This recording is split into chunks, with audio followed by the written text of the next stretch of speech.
Folks, it's me, Denny Carter from NBC Sports Edge, powered by Rotoworld. Welcome to the Week 4 Waiver Wire Q&A. Sorry, I was distracted by the first question that popped up. I had a question pop up literally 1 second after I started this stream. I was rattled for a moment, but I'm no longer rattled. I'm ready to go. So I'm going to address your waiver wire issues.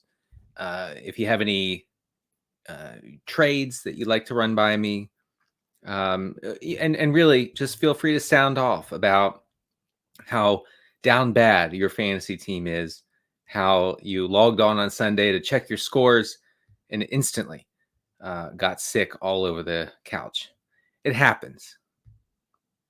It happens. It happens to me maybe 6 to 8 times a year. Even as a fantasy football analyst, you might say, "Oh, aren't you better?" It happens to me too. Okay. We're in this together. So I want to be your sounding board for all of your fantasy football related issues. If you'd like to do that, and check out my waiver wire column on NBCSportsEdge.com. It has really tons of players, maybe 3 tons of players. We have, I'm checking it out now. Maybe some say I should have pulled this up before the stream started. I say no. I say it's actually better streaming if you do this during the podcast or during the recording. All right, so we have Jamaal Williams as the top waiver wire pick up this week. Now, I understand. I understand that not in my league, Twitter is going to be beside themselves about this. How can you recommend Jamaal Williams? He was drafted in the 4th round of my league. And I would say, what? Excuse me. But really, I understand. He's rostered in 60%, but he's available. He's out there in 40% of leagues. I'm sure especially like 10-team leagues, I'm sure many people are looking at the waiver wire and saying, wow, Jamaal Williams is right there. And I need a running back. I need a flex play for this coming week. He really is ideal. The thing with Jamaal Williams, as DeAndre Swift drafters know, Jamaal Williams was already taking a lot of the Lions' high value touches, and by that, high value touches is a running back reception, or a touch inside the 10-yard line. So we want those. That's what Jamaal Williams has been getting as the goal line hammer, Dan Campbell's preferred goal line hammer. He has 4 touchdowns on the season. You could do way worse than picking up Jamaal Williams and plugging him in going forward. Now, I do think Craig Reynolds, who is the RB3 for the Lions, I think he is going to mix in here. I don't think Jamaal Williams gets like the whole workload. I don't think he's going to run a route on 70% of the Lions dropbacks and all that. It doesn't make him unusable. I think it just lowers his ceiling a little bit. So I do want people to have like reasonable expectation for Jamaal Williams going forward. But the Lions offense is fun. The Lions generate a ton of plays. Their defense stinks. They can't stop anyone. It's kind of like the Seahawks in that way, where they're kind of forced to keep their foot on the pedal, even if they don't want to. And that's been good. That's been good for a lot of people in that offense. And I think it will be good for Jamaal Williams. We also have, I'm waiting for I see your questions. Thank you for your questions. I'm going to get to those in a second, but I just wanted to review. Now, for those who missed the first couple minutes of the stream, check out NBCSportsEdge.com. My waiver wire piece is there. I just talked about Jamaal Williams. If you'd like to hear that, I'm going now to talk about Khalil Herbert, who's available in half of leagues. Again, not in my league Twitter. They're actually outside my house right now. They're throwing rocks. The police have been called, but I refuse to be silent. I won't be silenced by them. We are recommending Khalil Herbert, despite him being rostered in half of leagues. Listen, Khalil Herbert is not just a guy. There are lots of just a guys in backfields across the NFL. Herbert is not one of them, and here's why. This year, he has a 4.82 yards after contact per rush that leads the NFL. Only Nick Chubb has more runs of over 10 yards this season and Herbert has 30 fewer rushing attempts than Chubb through week 3. Pro Football Focus has an elusiveness metric. Herbert is ranked 5th among all running backs through week 3. He was a very productive college back, and that has continued. He's been productive. He's been efficient. Last year, he was a top 15 running back in the stretch where David Montgomery missed due to injury. Of course, the issue here, it could be that Montgomery won't miss time. He limped off the field with an ankle or a knee issue. We're still not quite sure. He probably won't practice much this week, but I'm sure that the Bears, because they love David Montgomery, I'm sure the Bears will try to fire him up for this coming week. Now, if he doesn't go, I think Herbert is easily, I'm going to say conservatively, a top 15 option. If Montgomery plays, then Herbert is like a very iffy flex in deeper formats. So again, we don't have like a slam dunk, gotta have it waiver wire option this week. But man, Herbert and Jamaal Williams are great for running back needy fantasy managers. If you suffered some injuries, if you have Alvin Kamara, things of that nature.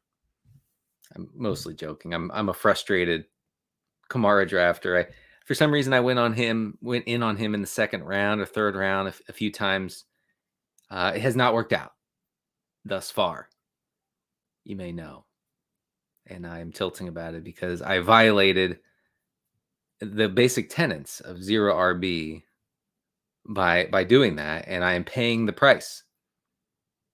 So this is what I deserve for my transgressions. Okay, I'm going to get to your questions now. Thank you for joining the NBC Sports Edge powered by Rotoworld Q&A, waiver wire Q&A stream.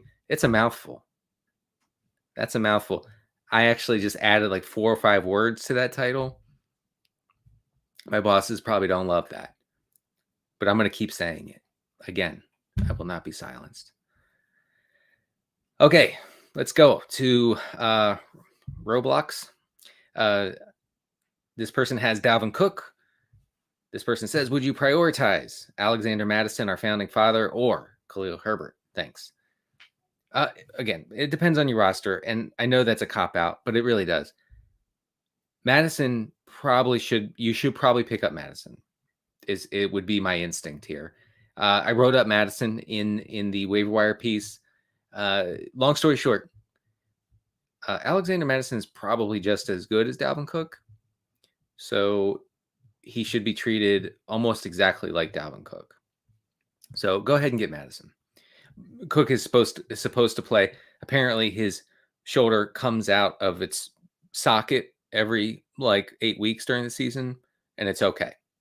Everything is fine. If mine came out of my socket, well, I would be deceased. Not to be dramatic, but I would. All right. I saw the term down bad. I had to click. Brendan Harry says, I'm down bad. I need help everywhere. Prioritize Jamaal Williams or Romeo Doubs. Doubs is interesting. And a Packers beat writer named Rob Demovsky said just Tuesday morning, that there's a real chance that Doubs could emerge as the top receiver in the Packers offense. And he looked the part. And here's the thing you won't see in the box score. Listen, NBC Sports Edge makes me watch games. Okay. I don't want to. I want to watch spreadsheets. Okay. Like the game was supposed to be watched. They make me watch games. I watched the Bucs Packers game, and I saw Romeo Doubs get tripped up twice on receptions that could have gone conservatively a long way and more generously to the house. Okay. He's very fast. Aaron Rodgers knows it. Aaron Rodgers has said, look, our standard for rookies is not going to apply this year. And the thing he didn't say is because we stink, because our receivers stink. And they do. Like Allen Lazard is it's probably not like a starting receiver on 15 teams. I'm being generous. Randall Cobb, come on. So anyway, I do think Doubs is on his way to seeing something like a 20% target share in that offense. I don't think that he'll emerge as like a target hog. But good things are coming. I would prioritize Doubs. I think he has longer term appeal for fantasy purposes than Williams. I wrote up Doubs in the piece, and you can read more about that. Oh boy, Jackson, do I drop Darnell Mooney? It can't get worse than this, right? No, it probably can. I mean, here's the thing about the Bears, and this is kind of, sometimes real football intersects with fantasy football. I know that's weird, but it is true. The Bears are 2-1. The Bears look at themselves probably as a winning franchise on the right path. Everyone who watches them knows that that's not true and that they've gotten lucky twice, and they probably have already won half the games they're going to win in 2022. But the winning is going to reinforce this bad behavior that they have of, I don't even know, throwing 15 times a game, dropping back only when it's absolutely necessary, never throwing on first down. So there will be no target volume for Mooney. He's not really getting downfield looks. I mean, he's running a good amount of routes. If your league awards fantasy points for routes run, then you have to hammer Mooney. You have to keep him. You have to plug him in every week. If not, you can drop him. All right. The Doubs question. Okay, here we go. Thanks for another great stream. Yes, it's always a great stream here. And again, if you guys need to get something off your chest about your fantasy team, about bad luck, then do it. This is the sounding board for those feelings. I want your feeling. You're in your feelings. I was going to say, I want to be in your feelings. I don't know. Maybe I could get sued for that. I'm not going to say it anymore, but you can put them in the chat and maybe we can discuss. So this person wants to know, drop DJ Moore for McLaurin or McLaurin for Doubs. It's a depressingly real question. Now, don't drop McLaurin. Okay. McLaurin is seeing a ton of air yards. He's basically, he is Washington's only downfield threat. And Carson Wentz, for all his flaws, is not a terrible downfield passer. In fact, he's pretty good. So McLaurin needs to continue to be rostered. Probably should be started in 12-team leagues. I know it's been frustrating. He had over 100 yards in garbage time. Hey, you have that going for you. That's nice. Is it not? I would start Doubs over DJ Moore. DJ Moore is down worse than any fantasy producer ever. I mean, 25% target share. I'm sorry, 25% target per route run last year for DJ Moore. Very solid rate. It's down to 15%. His yards per route run, which is usually a sticky stat that stays level year over year. It's how we find good receivers. Oh, this guy has a good yards per route run. It's under 1. You don't have a concept of how bad that is. But I just don't know if there's any hope. There's really no hope. By every metric, Baker Mayfield is the worst quarterback in the NFL. And that's tough for DJ Moore. So I would start Doubs over Moore. Drop Moore. I don't know. If it's a 10-teamer, yes. A 12-teamer, no. All right, let's get on to some more questions. I'm going to try to be a little quicker here. Stop saying I like to hear myself talk. I don't like to hear myself talk. I do. Do I drop a kicker for a quarterback? I have 3 kickers. I have 3 kickers. My family is starving. Someone help me. Someone help me prioritize my waiver wire ads. No, more kickers, man. Conald, you need at least 5 kickers. Okay? That's analytics, whether you like it or not. Albert says drop Mooney for Doubs. Yes. Best replacement for Sterling Shepard. Sterling Shepard, in case you didn't hear, tore his ACL in the last play of the Giants' Monday night loss to the Cowboys. Really unfortunate for a guy who has now suffered, I believe, 3 catastrophic injuries in his NFL career. Saying that, I really like Kadarius Toney to get a chance here. I know the team hates him. I know he's always hurt. He has a hamstring issue that he's been battling. He missed Monday night's game with the hamstring issue. But hear me out. The guy's good. He's actually really good. If he can stay healthy, if he can possibly stay out of Brian Daboll's doghouse, please, then he is by far the best receiver that the Giants have. Okay, so he's available in 70% of leagues. Go pick him up. I think that's a good pickup. Wan'Dale Robinson is out there. I'm not as bullish on him. Although, look, if the Giants like Wan'Dale more than Tony, then maybe it is Wan'Dale. It's Richie James' season is the issue. Is really what we're getting to here. Richie James. I'm looking it up right now. My interns are looking it up. Hey, Richie James rostership percentage, please. Yes, they said 4%. He's rostered in 4% of leagues. Now, some are saying, Denny, why didn't you include Richie James in your waiver wire write-up? And I would say because I assumed he was rostered in more leagues. I'm just being upfront with you. But please keep that between you and me. Don't tell anybody. I'm embarrassed. But really, Richie James should be rostered in all 12-team leagues going forward. He is first in receptions for the Giants.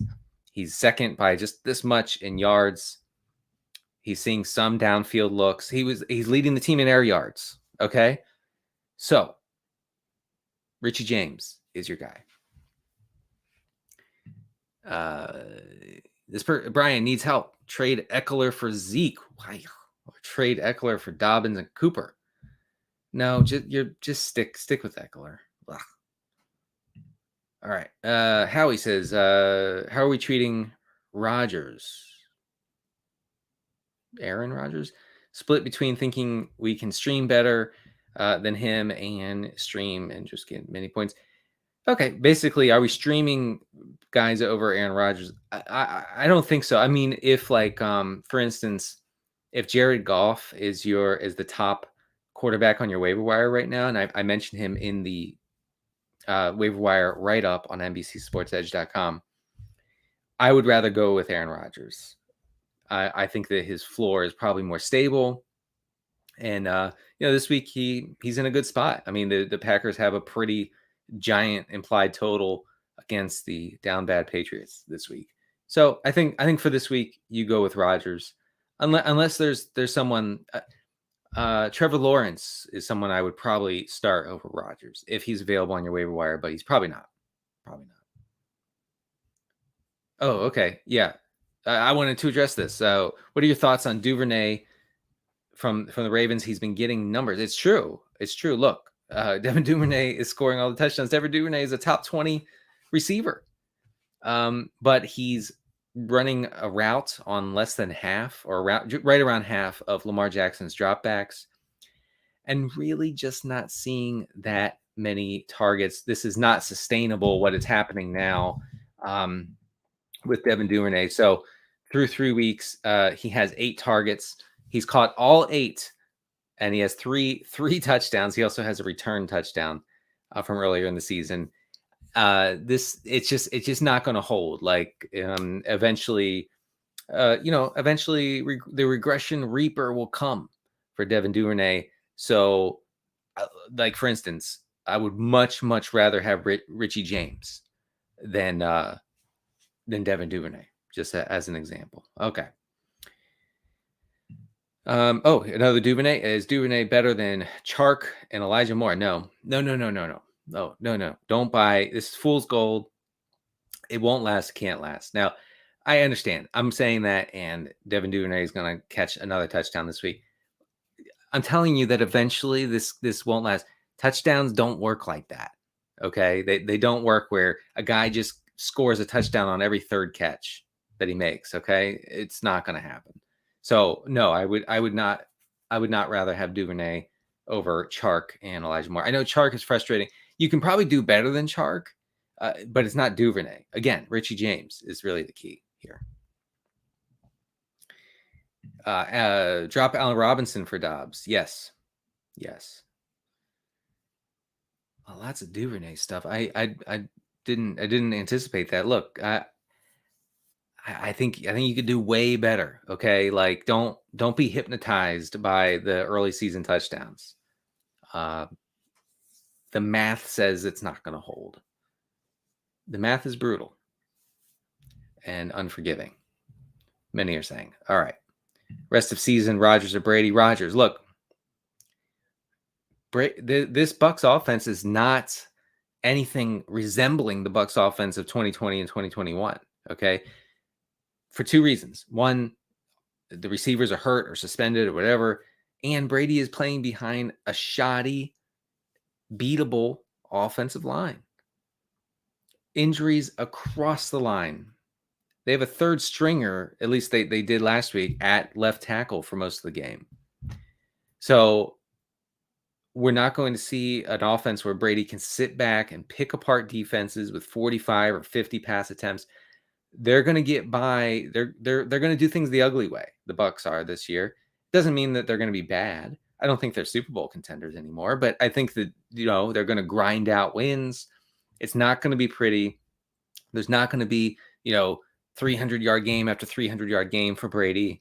You can probably stream better than Brady. I would rather play Jared Goff than Tom Brady, and those may be my final words as a human.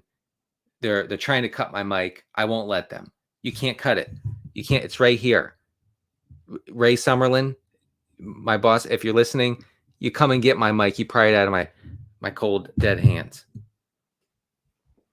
Goff over Brady. This show's a farce. At least Rotopat pretended to drink coffee out of a rooster mug for an hour. Well, I have a seltzer. Does that count? Stop calling me yuppie scum just because I'm drinking a seltzer, please. So the kids are watching. All right, more questions. Thoughts on trading Eckler and Deontay Johnson and Doubs value? Well, I'm gonna skip over that. Pick up Justice Hill. You could do worse, like an end of bench stash. Justice Hill is the RB2 behind J.K. Dobbins. The thing is, like, the Ravens are not running, and they're not a good running team. So I don't know how much value can be had in this backfield. But yeah, Justice Hill is fine. Should I drop Robert Woods from my bench? Well, it's at that. Okay, this is tough to say. Look, on NBCSportsEdge.com, I'm going to reset here. Welcome to the NBC Sports Edge, powered by Rotoworld, Waiver Wire Q&A. I'm Denny Carter. You can find me on Twitter at CDCarter13. I wrote up everybody you can and or should get off the waiver wire this week, except for Richie James. I need to add him to the column, and I will right after I'm done streaming here. And so like D works here. D, you can check out the column and see all the receivers that I included. I think that several of them would be upgrades over Robert Woods. All right, Dameon Pierce or Kareem Hunt, I guess, is the rest of season. I would go with Hunt. The Browns are committed to establishing it, and Hunt is a serious part of the offense, and a negative game script should also be involved in the passing attack. Here's a weird one: trade Chase Edmonds for Fournette. Yeah, I mean, if you could, sure. This also reminds me, I've seen lots of questions about should I sell high on Clyde Edwards-Helaire? I don't know how you could. I mean, we all have access to the same information. CEH had the same number of carries as Jerick McKinnon. McKinnon outsnapped him this week against the Colts. McKinnon is running more routes, seeing a good number of targets, getting work inside the 10-yard line. So CEH should be traded, but I don't know what you can get for him. You can't rely on CEH going forward as an every week RB2. I just talked about sustainability. What he's doing here, 7 rushes this week for 0 yards, did all his damage through the air against the Colts. That won't hold. So I mean, if you can get someone who improves your roster in exchange for CEH, you do that. All right, we're gonna get to more questions here. Oh, here's a good one. Thoughts on Mac Hollins or Zay Jones?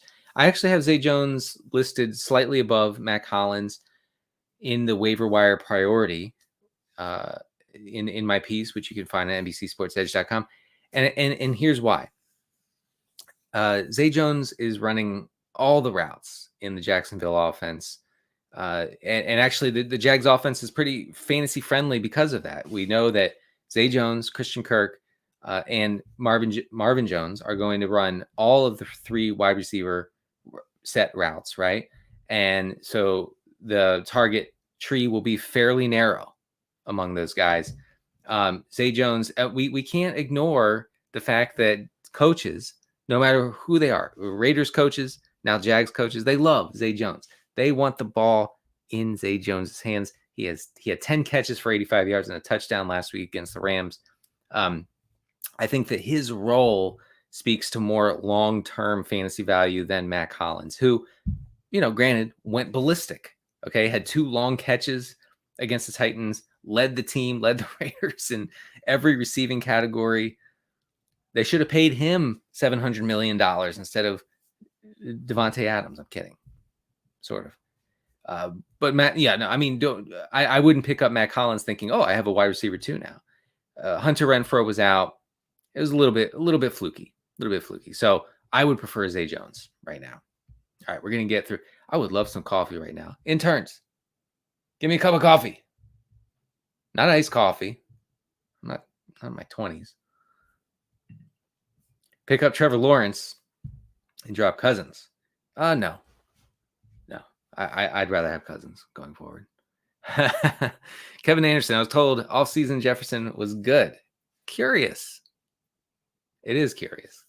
You thought you had a league winner on your hands in week 1. You thought, oh, I get 40 PPR points from Justin Jefferson every week. No one can beat me. I had that thought. And now I'm tilting my brains out because Kevin O'Connell, the coach of the Vikings, said they're double teaming Jefferson. Oh, are they? The teams are double teaming the best receiver in the NFL, or maybe the second best? You don't say. Did we not anticipate this, Kevin? Kevin, if you're listening, I know you are. Did we not think that teams would eventually double team Justin Jefferson? Because I think they would. If I were a defensive coordinator, I would want to double team Justin Jefferson. Yet you had no plan for that.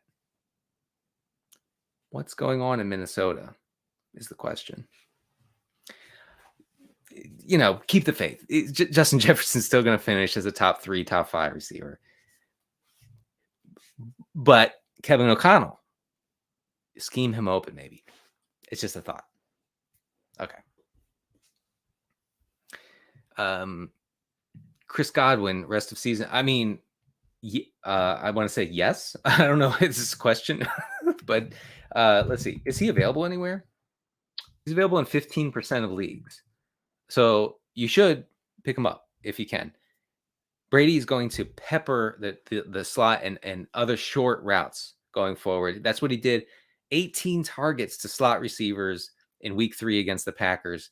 I believe 5 to Cole Beasley, the newly acquired Cole Beasley, and then 13 to Russell Gage. Chris Godwin comes back from his hamstring issue. If he gets a full complement of routes and snaps, he's going to get a ton of those looks as the primary slot guy. So he could have tremendous value going forward. You could drop Russell Wilson. I have no issue with that.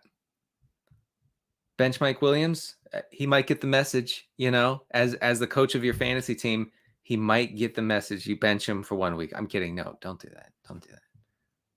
He doesn't know. He doesn't know you. He doesn't know he's on your team, nor does he care. But stick with it, I think. Damian Pierce, yeah. Oh, yeah. Look, Pierce is seeing, over the past 2 weeks, he's seeing like almost all of the early down work. He's losing the 2-minute drill stuff and the hurry up stuff to Rex Burkhead. that's to be expected. We can't have everything with our 5th or 6th round rookie. I mean, in fantasy drafts, 5th or 6th round. So yeah, I would definitely hold on to Pierce. I'm starting him in leagues, and I'm kind of happy about it. I don't know. Am I allowed to be? You can't trade Kamara now. Like if you desperately want to, you have to wait till he has like a solid game. Maybe not a crazy game, but a solid game. 5 receptions, 80 yards, a touchdown, something like that. Okay, you hold. His usage is good. Look, I understand usage is cold comfort. Okay, no one likes to hear about usage. They want to log on Sunday afternoon and say, oh, hey, look it, my guy has 20 fantasy points heading into the 4th quarter. That's cool. You're not getting that with Kamara right now. And I understand. He's seeing a good number of targets. He's running a ton of routes. He has the rib issue. I get it. Jameis Winston is probably not the best quarterback for Kamara, judging on what Kamara does best. We're working on getting Drew Brees out of retirement is what I'm saying. Drew, if you're listening, please unretire. Okay. Here we go. Drop Cooks for Olave or Doubs.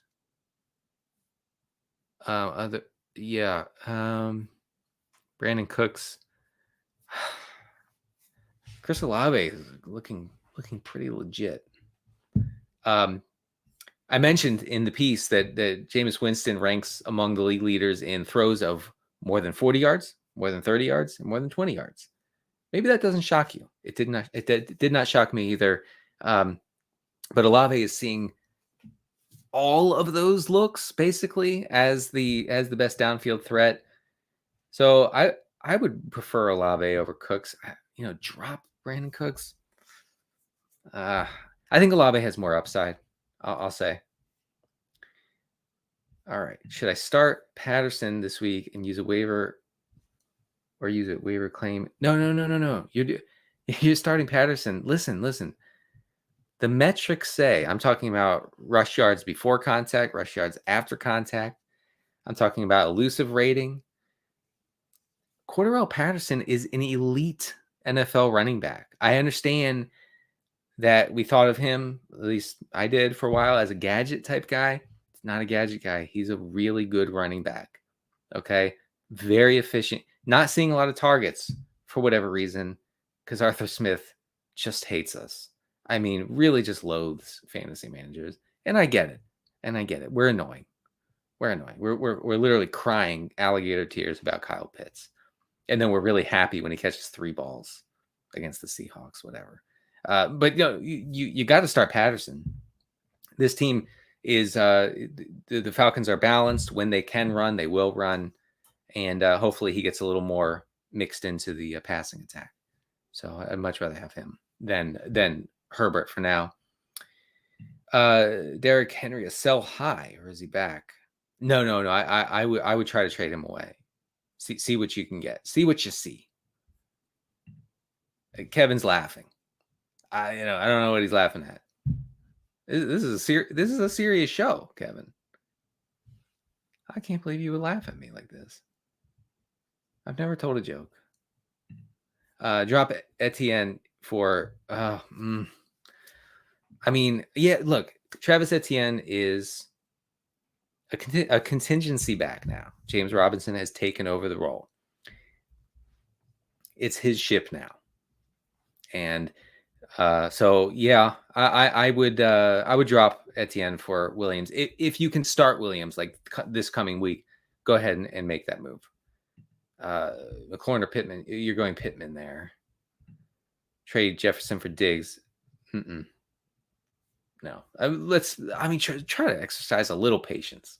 I understand though. It's very frustrating. I get it. Here's something. Is Olave a fluke or a real deal? I know that Michael Thomas and Jarvis Landry got hurt this past week, and that opened up a lot of opportunity for Olave. But Olave saw it the previous week, and both those guys were fine. So yeah, I think it's legit. Trade Jeff Wilson for Olave. Really depends on your roster.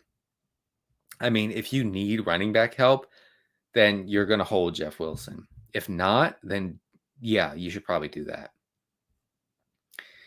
All right, here we go. Trade Herbert and Ramondre Stevenson for James Conner and Amari Cooper. Trade Herbert. Let me wrap my mind around this. No.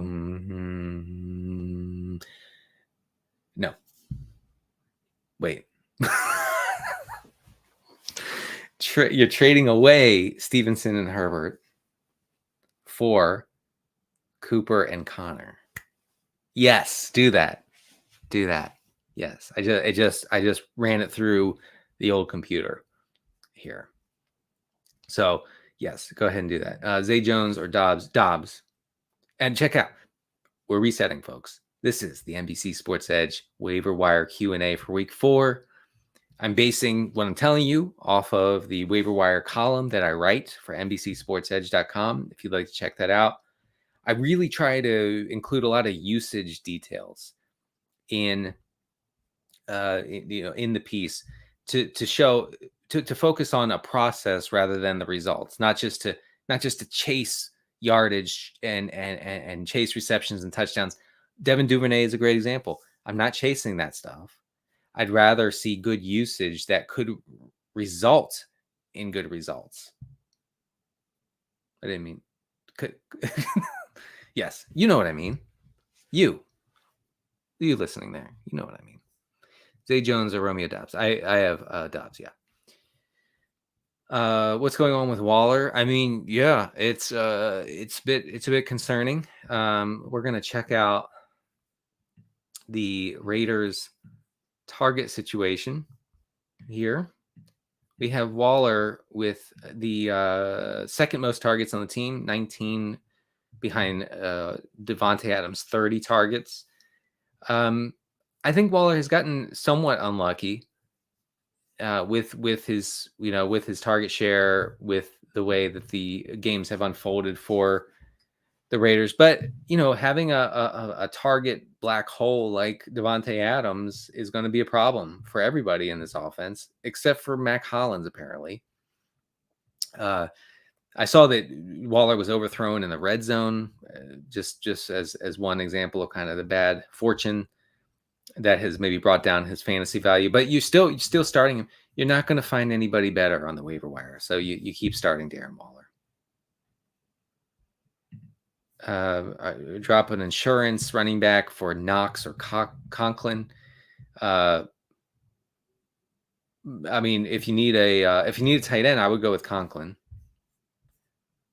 So there you go. All right, let's see. Ooh, hey, lots of Olave questions. Olave, Akers, and Kelsey for Taylor and Dylan. What? Yes. Yeah, you should do that. If you can acquire Jonathan Taylor, you should probably do that. There you go. All right. Alex says better tight end rest of season, Dawson Knox or Dalton Schultz. We don't know how long Schultz is going to be out. This is a hard thing. This is a hard question to answer because of that. Dawson Knox is not commanding targets. Very low target per route run rates so far. He's good when he catches it. It's just a matter of commanding those targets in an offense full of talented pass catchers. You have Diggs, you have Davis, you have McKenzie, Crowder.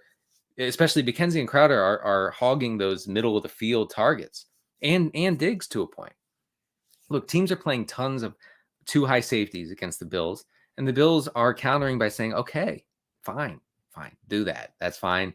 We're going to run our best receivers, including Stefon Diggs, on short routes and just, kind of matriculate the ball down the field.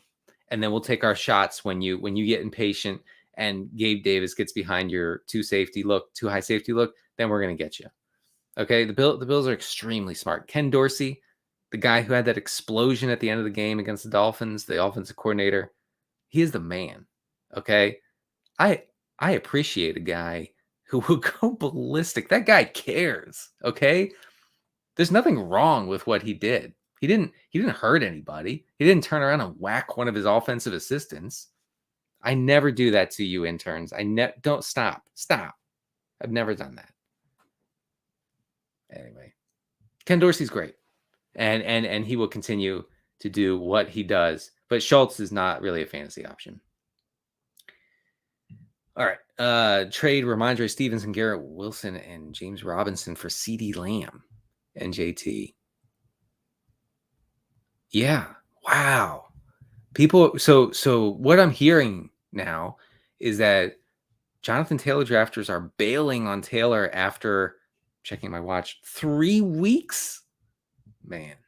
All right. Yeah. Then sure. I would go ahead and acquire Jonathan Taylor and CeeDee Lamb.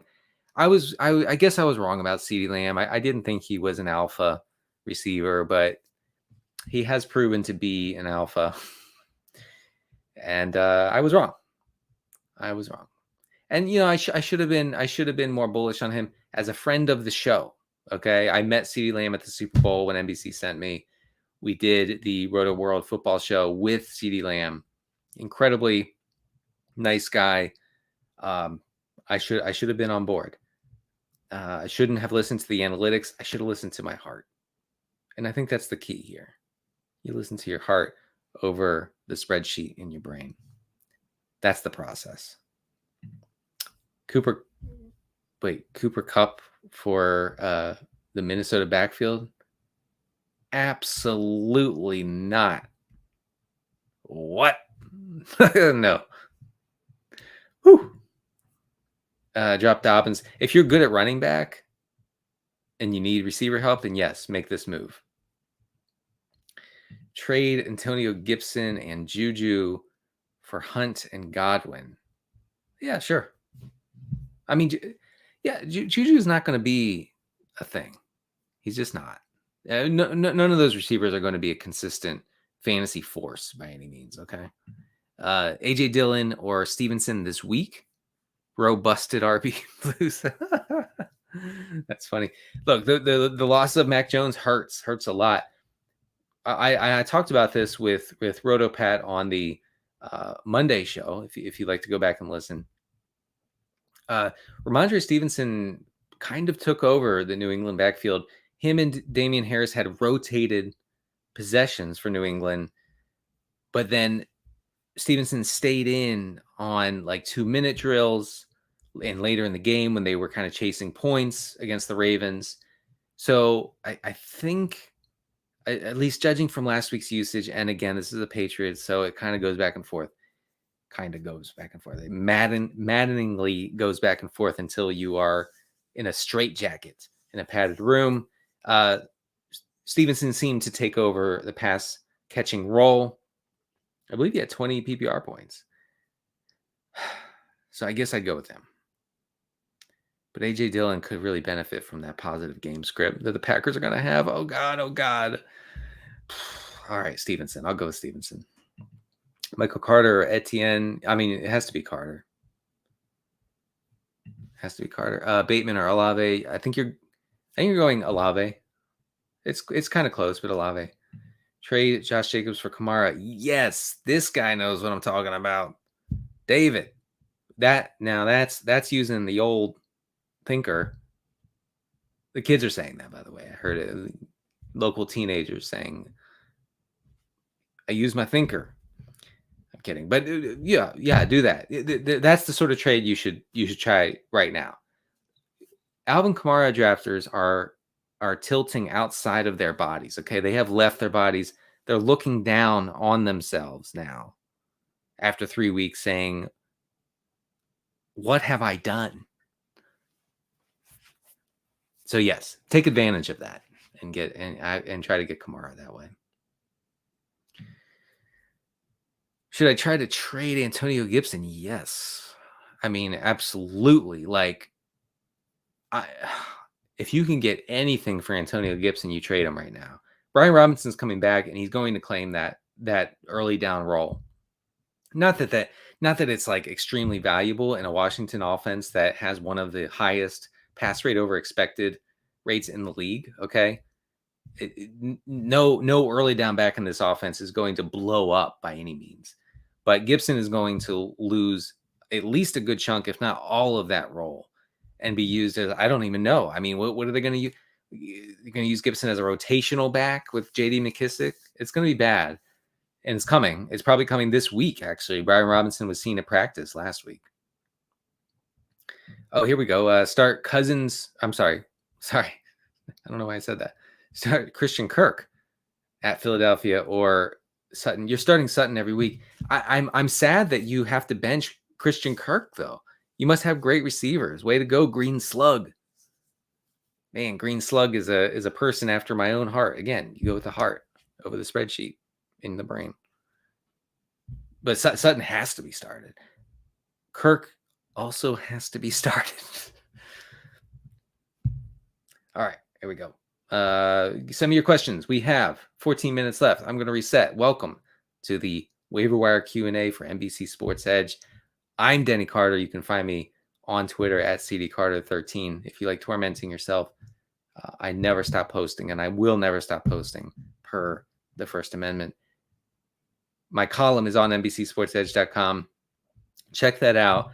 I have lots of details about, again, usage, how players are being used or will be used going forward rather than chasing points. We're not chasing points. I refuse to chase points, mostly because I hurt my knee in softball in the summer pretty badly, and it hasn't healed correctly. And so I can't chase anything. I tried to chase my dog the other day, and I think I strained something even worse. It's in the back of the knee. If anybody can help me with that, that'd be great. Do we have doctors in the chat that can scope out my knee? I might need surgery. Anyway, I'm not chasing anything. I'm not chasing points, not chasing dogs. Again, because of the knee. All right. Yes, David says don't drop AJ Dillon. I would concur. Thank you, David. Please don't come for my job. Rico says, what? Wow. Wait a second. Traded Drake London for AJ Brown? That can't be real. That's craziness. Wow. Way to go, man. Trade of the year. If anybody can do this, go ahead and do it. I don't know why anybody would be down on AJ Brown. Maybe people are tilting because Devontae Smith suddenly looks like the wide receiver 1 in Philadelphia. He's not. That's the thing. We have to remember he's not. AJ Brown is. But if people are down, I guess, yeah, go get AJ Brown. Wow. Nice. All right. Someone dropped DK Metcalf. Whew. 12-team in a 12-team league? Dang. I mean, I thought it'd be 10, 8-team league. $100 waiver. How much free agent budget? All right. It's a good question. Listen, especially if you're needy at receiver or a flex, and really we want to be starting receivers in the flex, unless you're in a standard league. I don't know. You start your running backs in the flex, I guess. But if you're in half PPR or full PPR, you want to start a receiver in the flex. $100. I would go, if you need a receiver, I would go 70%. I'd go with $70 here. I think that'll land you DK Metcalf. Metcalf is seeing really nice usage. And Pete Carroll has said we need to get the ball downfield to DK going forward. So it could be a sign of things to come. Geno Smith, guys, Geno Smith is kind of good. Maybe the Broncos should have paid Geno Smith. We'll have to look into that. All right, we have 10 more minutes. Get to some more questions here. What are your projections for Dak when he returns? He should be a QB1, I guess, low end.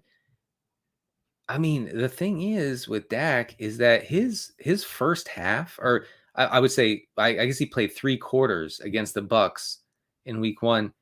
It was a nightmare. Okay. He had by far the lowest completion rate over expected.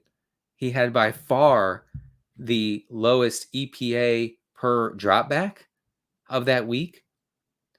Cooper Rush has been way better than Dak was in that first game. I'm not saying Cooper Rush is a better option, although Jerry Jones is sort of hinting at that at the moment. So just keep that filed away in the old spreadsheet. but yeah, I mean, Dak should return and be fine. Not fantastic, but fine. A kicker question. Thank you so much to the Curie man, Robbie Gould or Austin Siebert. Now, Austin Siebert, for those who don't know, and I honestly, the fact that you don't know says a lot about who you are as a person. But he is the kicker for the Lions, and he's doing okay this year.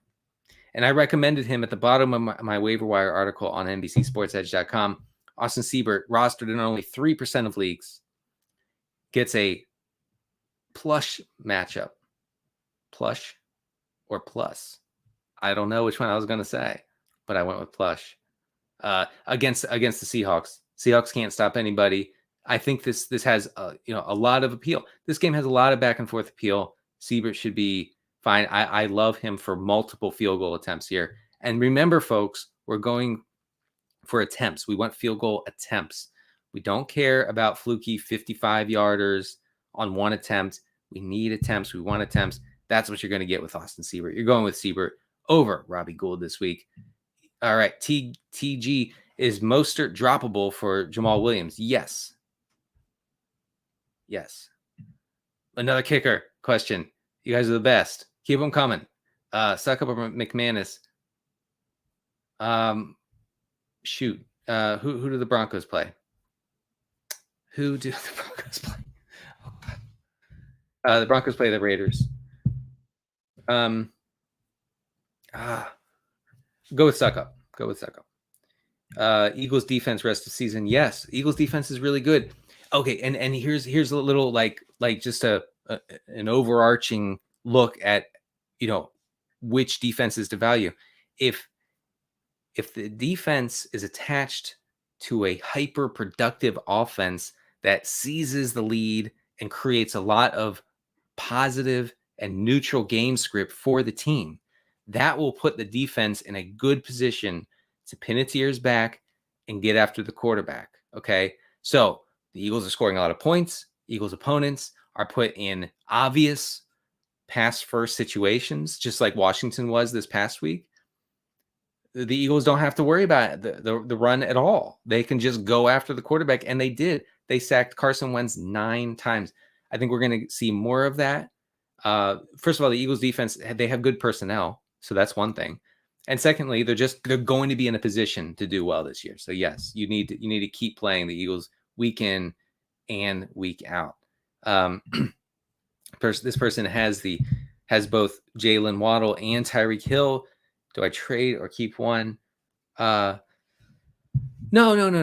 Don't. Last week sucked. I get it. It really, really just devastating for those of us who drafted either of those guys. Keep the faith. All of the receiving production is going to go to these two guys. Okay. So if you believe that the Dolphins will remain pass heavy, and they've been very pass heavy, and if you believe that Tua can continue doing what he's doing, which is, he's a highly functional quarterback in a system that looks like a Madden offense at this point, then these two are going to pay off for you. So keep them. It's interesting though. That's an interesting question. Howie says, I might have leprosy in my knee. What can you do? I'm going to have that amputated after the show. All right. Hey, another kicker question. Greg Joseph or Graham Q Gano the fourth. Greg Joseph. You're going with Greg Joseph there.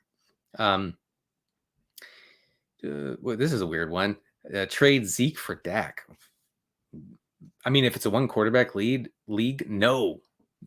If it's two quarterbacks or super flex, I guess. I'm sorry, I have an itchy nose for some reason. That's why I keep doing that. When you go to streaming school, they tell you touch your nose as much as possible. Right in the middle of a stream, they'll say, touch your nose. I have an earpiece in. Touch your nose, and I'll go like that. This is the stuff you don't hear this unless you're in the industry. I'm kidding. I should just not touch my nose. Thoughts on keeping Jerry Jeudy? I don't know how you can possibly play Jerry Jeudy, or if anybody else would want him. He's just a guy. Just a guy. This person, Jermaine, has the number 9 priority on the waiver wire. Doubs, McKenzie, or Khalil Herbert. Go with Romeo Doubs. And I say that as like not knowing your roster at all. But if you need running back help, obviously get Khalil Herbert. Charles says, I have Michael Thomas, Waddle, and Bateman. Should I get Doubs with the top waiver wire? Yeah, no, I think so. For all the reasons I spelled out in the article, you guys can check that out on NBCSportsEdge.com. I think I would. Who is a better stash rest of season? Sony Michel, Jalen Warren, or P. Ryan? Jalen Warren. Jalen Warren's kind of taking a little bit of work and snaps away from Najee Harris, which is really weird. Not something I thought would happen. But also Warren has been really good on very limited touches this season. So I think I would try to roster Warren over those guys for the rest of the season. Craig Reynolds. Yeah, absolutely. I said this exact thing in the article. Thank you, John, for mentioning this. Craig Reynolds is definitely worth a pickup in deeper leagues. Okay. Craig Reynolds would be, man, here's the thing about how backfields work. If something were to happen to Jamaal Williams while DeAndre Swift is sidelined, Craig Reynolds would then inherit the whole thing. Okay. He would inherit the pass down work. He would inherit the early down stuff. Okay. Craig Reynolds would be more valuable for fantasy purposes than Jamaal Williams. If Jamaal, if that makes sense. If Jamaal goes out, then Jamaal would be with both of them in the backfield. Craig Reynolds could be a little bit of an issue for Jamaal Williams, is what I'm saying. I don't understand that question. I'm sorry. Drop Lazard or Burks for Doubs. I'd rather have Doubs than on Lazard. Lazard's getting lucky with touchdowns. It's just fortune, and he's not good. He's not commanding targets. I would rather have Doubs. I'd rather have Burks than Lazard. Lazard's just a guy, a fine guy, I'm sure, but just a guy. Oh, thanks to Dave Gladstone. Gave me an A. This is the first A I've received since senior year in high school. I finally got serious about academics because I wanted to get into college. All right, let's go with 2 more minutes here. Cousins or Brady? Cousins, 100% Cousins. Let's see. Trade Chase Edmonds and Dotson for Dameon Pierce. Yeah. Do that. All right, I'm gonna rapid fire. Damian Harris or Brian Robinson? Harris. Zeke and DK for Patterson. Zeke and DK for Patterson. That's close. If you can survive at wide receiver, yes, I would go ahead and do that. Yes, I would do that. All right. Maurice says trade away Chark, Miles Sanders, and Tyler Boyd for Ayuk and Kamara. Yeah, that's good. That's a good package. You're getting a lot. Ayuk has renewed value with Jimmy G under center. There will be a lot more passing. They're still going to be run heavy, the Niners, but more passing because they don't have a rushing quarterback anymore. So yes, acquire Kamara and Ayuk if you can. 2 more questions. Connor over Singletary. Yes, Connor over Singletary. Singletary had great usage, by the way. Crazy, like elite usage against the Dolphins. I don't know if that sticks. And also, James Cook needs to be rostered. All right, last question. Drop Allen Robinson for Doubs or Olave. Yeah, drop him. Drop him for either of those guys. I would prefer Olave. I didn't mention Olave. His rostership is too high. All right, everybody. Listen, thank you for joining me on the NBC Sports Edge Waiver Wire Q&A. I'm Denny Carter. You can find me on Twitter at CDCarter13. You can find my piece, my article. Read it. I spent a lot of time on it. And I would appreciate it. Okay. If someone besides my mom read it. So read it, NBCSportsEdge.com. I'll see you next week.